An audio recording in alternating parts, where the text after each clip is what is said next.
Últimamente, miles de jóvenes en redes sociales aseguran sentirse animales atrapados en cuerpos humanos. Se hacen llamar Therians, publican videos corriendo en cuatro patas, usando máscaras de animales, explicando que su identidad interior no es completamente humana.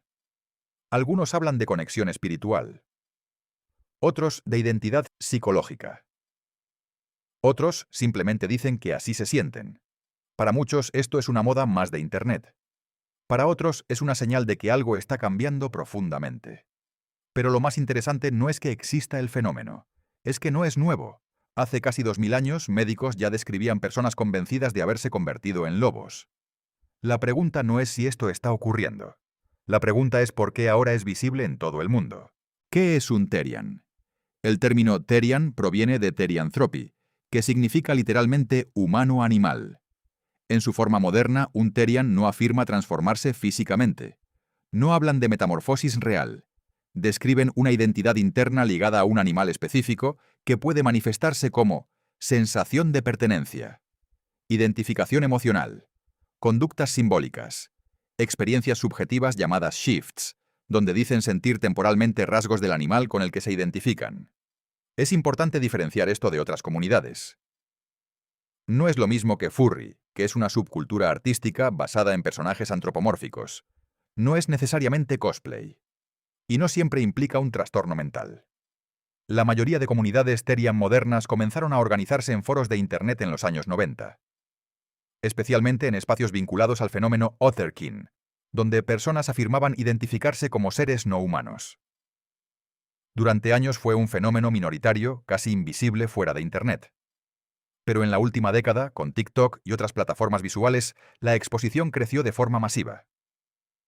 Y ahí empieza la verdadera transformación. Antecedentes históricos. La idea de humanos que se identifican o creen ser animales no nació en Internet.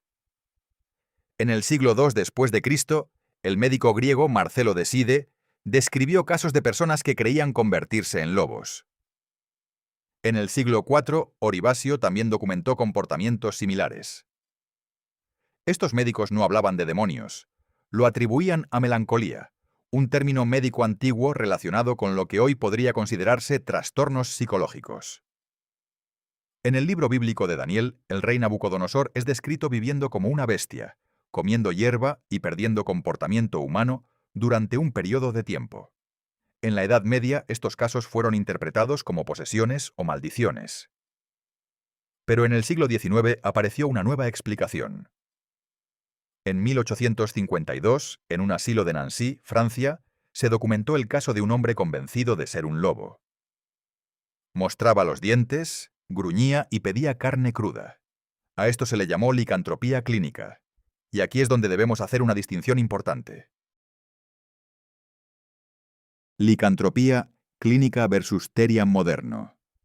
La licantropía clínica es un delirio severo documentado en psiquiatría. La persona cree físicamente haberse transformado en un animal. Se asocia con trastornos psicóticos, episodios maníacos o esquizofrenia. Es extremadamente raro. En cambio, el Therian moderno no necesariamente experimenta un delirio. Habla de identidad, no de transformación física real. Esa diferencia es fundamental. Uno es un trastorno psiquiátrico, el otro es un fenómeno identitario y cultural. Y mezclar ambos puede llevar a conclusiones equivocadas. El caso Dennis Avner. En los años 80 y 90, un hombre llamado Dennis Avner comenzó un proceso extremo de modificación corporal. Implantes faciales, tatuajes que cubrían todo su cuerpo, alteración dental, modificaciones quirúrgicas para parecer un felino. Se hacía llamar Stalking Cat. Avner afirmó que su transformación estaba inspirada en tradiciones nativas americanas y en su identidad espiritual. Su caso fue tratado como espectáculo mediático durante años, pero también abrió una discusión más profunda. ¿Hasta qué punto la identidad puede redefinir el cuerpo? Avner falleció en 2012. No era un Therian moderno en sentido digital, pero sí representaba una forma radical de identificación animal llevada al plano físico. Cultura pop y normalización.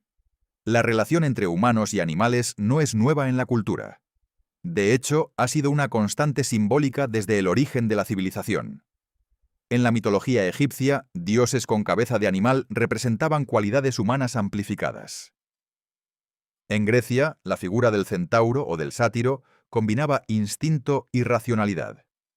En el chamanismo, la transformación simbólica en animal era parte de rituales espirituales.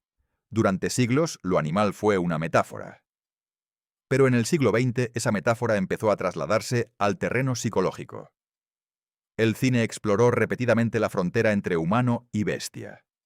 Desde historias clásicas de hombres lobo hasta relatos más modernos donde la transformación no es física, sino mental.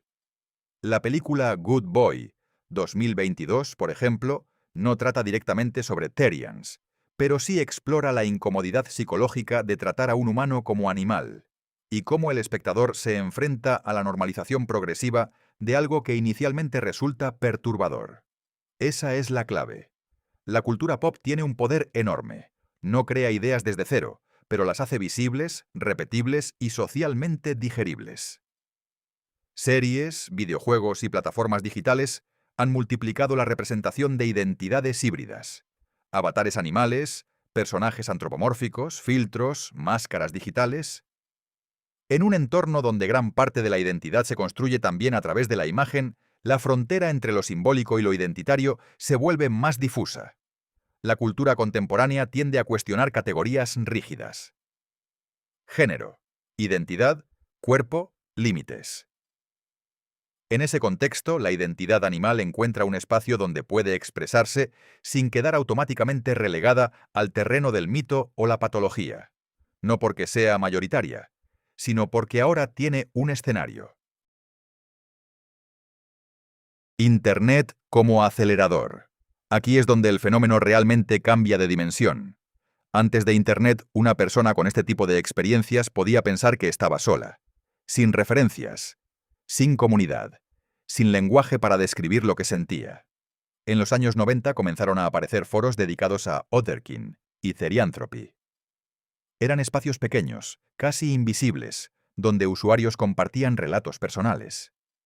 Pero el verdadero punto de inflexión llega con las redes sociales visuales. TikTok, Instagram, YouTube. Ahora la identidad no solo se escribe, se muestra. Y cuando algo se muestra, se replica. Internet no necesariamente crea fenómenos, pero los amplifica y los conecta. Permite validación social inmediata. Comentarios, likes, seguidores, comunidades cerradas, grupos privados. Cuando una persona encuentra a cientos o miles de otras personas que dicen experimentar algo similar, la experiencia se consolida. La identidad se fortalece en comunidad. Además, los algoritmos tienden a reforzar intereses.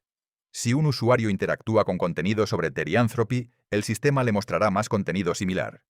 Eso genera una sensación de mayoría, incluso si el fenómeno sigue siendo minoritario en términos absolutos. Es un efecto de amplificación algorítmica. Y eso puede transformar una experiencia aislada en una identidad estructurada.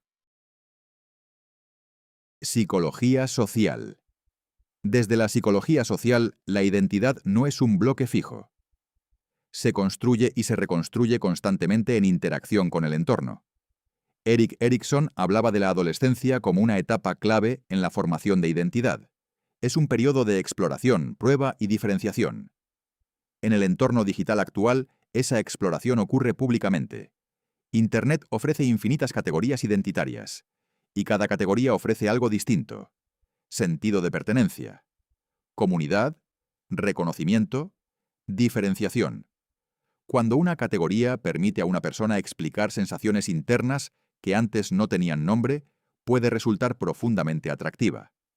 Además, estudios sobre comunidades online muestran que compartir identidad reduce la sensación de aislamiento y aumenta la percepción de apoyo social. Eso no implica que toda identidad emergente sea una moda pasajera. Pero sí implica que el contexto digital influye en cómo se articula y cómo se expande. La identidad hoy no solo se vive, se comunica, y cuando se comunica se moldea. A lo largo de la historia, la humanidad ha explorado identidades simbólicas a través de mitología, religión, ritual, arte, subculturas urbanas, movimientos juveniles. Cada época ha tenido sus formas de experimentar límites. Lo que cambia ahora no es la existencia de experiencias marginales. Es la escala. Nunca antes una identidad minoritaria pudo volverse visible globalmente en cuestión de semanas. Hace 30 años, este fenómeno existía, pero era marginal y privado. Se discutía en foros específicos o círculos reducidos. Hoy es público y masivo.